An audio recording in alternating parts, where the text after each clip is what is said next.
Hello everyone, আজকে আপনাদের সাথে আমার একটা পার্সোনাল ফিনান্সিয়াল হ্যাবিট শেয়ার করব, যেটা আপনারাও যদি ফলো করেন তাহলে আমি এইটুকু জোর দিয়ে বলতে পারি আপনারাও ফিনান্সিয়ালি বেনিফিটেড অবশ্যই হবেন। তো সেই হ্যাবিটটা কি? আমি যখন দোকান বাজারে পারচেস করি, শপিং করি, তখন সেখানে যদি পেমেন্টের জন্য ক্রেডিট কার্ড সোয়াইপ করার ফেসিলিটি অ্যাভেলেবেল থাকে তাহলে আমি অবশ্যই ক্রেডিট কার্ডেই সেই পেমেন্টটা করি। সেই পেমেন্টের অ্যামাউন্টটা যত কমই হোক না কেন আমি ক্রেডিট কার্ড ইউজ করাই প্রেফার করি। এর কারণটা কি? এর পেছনে মূলত চারটি কারণ রয়েছে।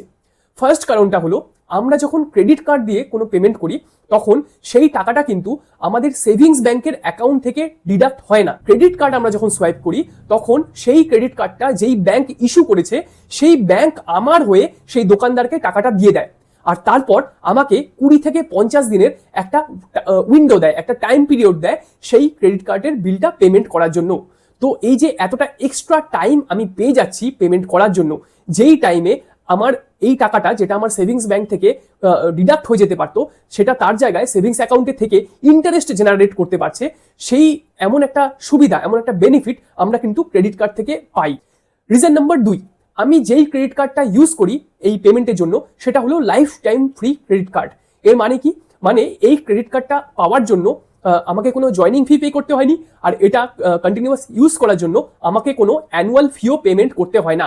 অর্থাৎ ব্যাংকের কাছ থেকে এই ক্রেডিট কার্ডটা পাওয়ার জন্য আর এটা ইউজ করার জন্য আমাকে কোনো রকম চার্জেস দিতে হয়নি।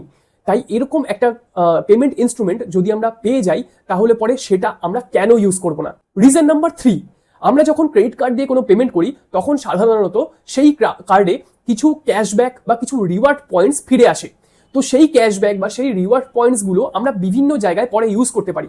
অনেক সময় ক্রেডিট কার্ডের বিলের সাথে এই অ্যামাউন্টগুলো অ্যাডজাস্ট হয়ে যায়, আবার অনেক সময় এই ক্যাশব্যাক দিয়ে বা রিওয়ার্ড পয়েন্ট দিয়ে আমরা বিভিন্ন ব্র্যান্ডের কুপন, গিফট ভাউচার এগুলো পারচেস করতে পারি। রিজন নাম্বার 4 হলো, ক্রেডিট কার্ড আমাদের ক্রেডিট প্রোফাইল বিল্ড করতে সাহায্য করে।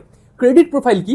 আমরা যখন ক্রেডিট কার্ড ইউজ করে কোনো জিনিস কিনি আর তারপর ক্রেডিট কার্ডের যেই বিলটা সেটা সময়ের মধ্যে পরিশোধ করে দিই, টাকাটা ব্যাংকে ফিরিয়ে দিই, তখন আমাদের যে ক্রেডিট প্রোফাইল থাকে, মানে আমরা কতটা বিশ্বাসযোগ্য, কতটা রিলায়েবল অ্যাজ আ কাস্টমার, আমরা কতটা রিলায়েবল, সেই ক্রেডিট প্রোফাইলটা কিন্তু খুব স্ট্রং হয়ে ওঠে। ট্রান্স ইউনিয়ন, সিবিল, এক্সপিরিয়ান এরকম বিভিন্ন কোম্পানি আমাদের ক্রেডিট প্রোফাইলকে মেনটেন করে।